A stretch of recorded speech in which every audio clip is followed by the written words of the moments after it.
ঈদ উল ফিতর ও স্বাধীনতা দিবসের ছুটি শেষে আজ রবিবার 29শে মার্চ অফিস, আদালত ও শিক্ষা প্রতিষ্ঠান খোলায় রাজধানী ঢাকায় প্রচণ্ড জঞ্জাট দেখা দিয়েছে। সকাল থেকে শুরু হওয়া এই চিত্র বিকেলেও একই রকম রয়েছে।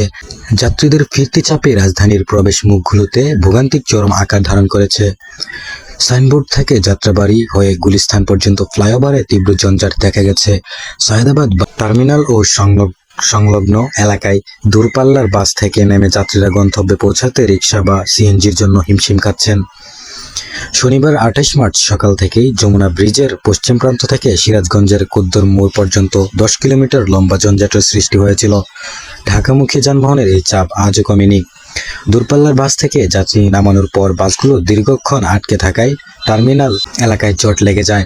অতিরিক্ত যাত্রী চাপে বাসগুলোতে ঠাঁই পাওয়ার দায় ছিল। অনেককে দাঁড়িয়ে বা গেটের কাছে ঝুলে ভ্রমণ করতে হয়েছে। এ সময় ভাড়া বৃদ্ধির অভিযোগও এসেছে।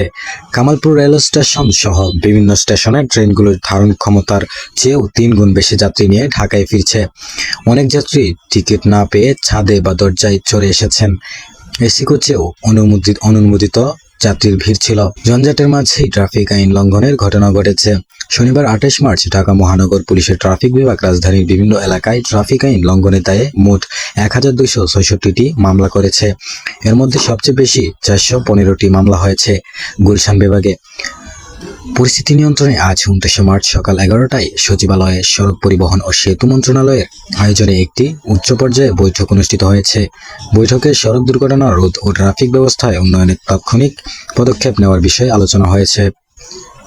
সার্বিক অবস্থা বিশ্লেষণ করে বলা যায়, ঈদের ছুটি শেষে কর্মস্থলে ফেরার এই ভিড় আরও কয়েকদিন অব্যাহত থাকতে পারে। সোহান, NTN নিউজ, বারহাট্টা।